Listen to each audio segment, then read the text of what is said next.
জরাজীর্ণ কাঠের সেতু প্রাণ হাতে নিয়ে নিত্যদিন যাতায়াত, ভগ্ন দশার কথা স্বীকার বিধায়কের। জরাজীর্ণ অবস্থা কাঠের সেতু, ভেঙে পড়েছে পাটাতন। আর সেই ভগ্ন পাটাতনের উপর দিয়ে কোনো রকমে প্রাণ হাতে করে নিয়ে যাতায়াত করছেন এলাকার মানুষজন। একবার কোনো রকমে ব্যালেন্স হারালে একেবারে সোজা খালে। এর আগেও নাকি একাধিক মানুষ দুর্ঘটনার কবলে পড়েছেন। দক্ষিণ 24 পরগনার কুলপি বিধানসভার গোপালনগর এলাকা কাঠের সেতুর একদিকে রয়েছে কুলপি গ্রাম পঞ্চায়েত, অন্যদিকে রয়েছে কামারচক গ্রাম পঞ্চায়েত। আর দুই গ্রাম পঞ্চায়েতের মাঝেই এই সংযোগকারী সেতু এখন মূলত ভগ্ন দশাগ্রস্ত।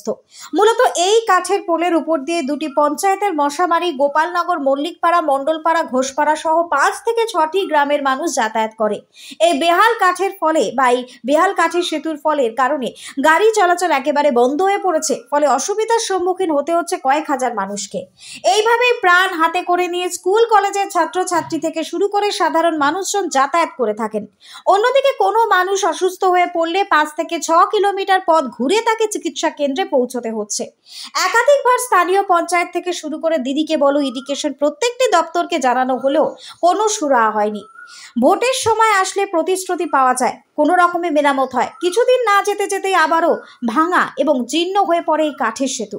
একজন বাচ্চা কাচ্চা বা বউ ছেলে মেয়ে সব পড়ে গেছে, নিচে পড়ে গেছে। 3-4 জন এখান থেকে যাতায়াত করে। মশামারি, গোপালনগর, প্রাণমিক পাড়া, মল্লিক পাড়া, ঘোষপাড়া, আচ্ছা এদিকে হচ্ছে মণ্ডলপাড়া, সমস্ত লোক 4-5টা গ্রাম চলে আসে, যাতায়াত করে 5-6টা গ্রাম লোক। তার সত্ত্বেও এই পোলটা এটা সদস্যের কাছে আমরা সমস্ত সব দরখাস্ত সব দেওয়া আছে। উনি বলছে যে এটা কামারচক অঞ্চল, এটা কুলপি অঞ্চল, ইয়ে বলে ওরা করবে, ইয়ে বলে এরা করবে, এই করে এই অবস্থায় পড়ে রয়েছে। মাঝখান থেকে আমরা ভুগছি। আগে আমরা চাইছি এটা পোলটা ভালো পাকার পোল করে দিই।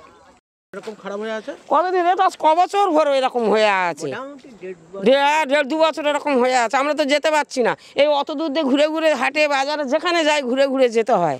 এরকমভাবে কি যাওয়াটা কি সম্ভব হয়? কিন্তু এত ডাকা হচ্ছে, উপদান ডাকা হচ্ছে, এর তার ডাকা হচ্ছে, ওনারা এই দেবো এই সারবো তাই করবো, কিন্তু কিছুই তো করছে না। তাহলে মানুষ এইভাবে কী করে যাবে? ছেলেমেয়েরা স্কুল টিস্কুল কী করে যাবে? এগুলো কি দেখতে পাচ্ছে না? সরকার থেকে ঘর দিচ্ছে, কিন্তু পোলটার কথা কারণ মনে হচ্ছে না যে এটার জন্য লোকের অসুবিধা হচ্ছে। ঘরে তো পড়ে গেছে, অনেক লোক তো পড়ে গেছে, কত লোক এখানে পড়ে গেছে, কিন্তু কি করবে? কিছু করার নেই। যাদের বলছে তারাই সাড়া করছে না।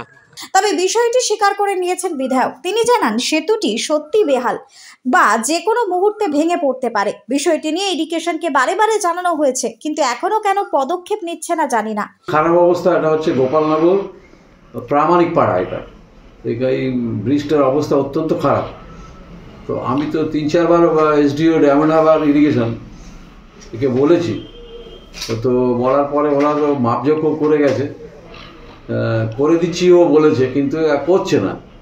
এটাই হচ্ছে, এটা আমি অনুরোধ করব যাতে দ্রুত ওই কাজটা করে, নাহলে মানুষের খুবই অসুবিধা হচ্ছে। স্কুলে ছেলে মেয়েদের যেতে অসুবিধা হচ্ছে, হাসপাতালে মায়েদের যেতে অসুবিধা হচ্ছে। দ্রুত এটা করা প্রয়োজন। অন্যদিকে বিষয়টি নিয়ে শাসক দলকে কটাক্ষ করতে ছাড়েনি বিরোধী দলের নেতৃত্বরা। আজকের আমরা অনেক দিন ধরে দেখছি ওই পোলটা ভাঙা, গ্রামবাসীরা ওই পোল দিয়ে ওই একটাই রাস্তা সক্রিয়ভাবে যাতায়াত করে, কিন্তু ওরা পঞ্চায়েতে লিখিত দরখাস্ত জমা দেওয়ার পরেও, বিডিও সাহেবের লিখিত দরখাস্ত জমা দেওয়ার পরেও প্রতিশ্রুতি দিচ্ছে হ্যাঁ রাস্তাটা হবে, কিন্তু আজও পর্যন্ত ওই রাস্তা নিয়ে কোনো কিছু চিন্তাভাবনা নেয়নি।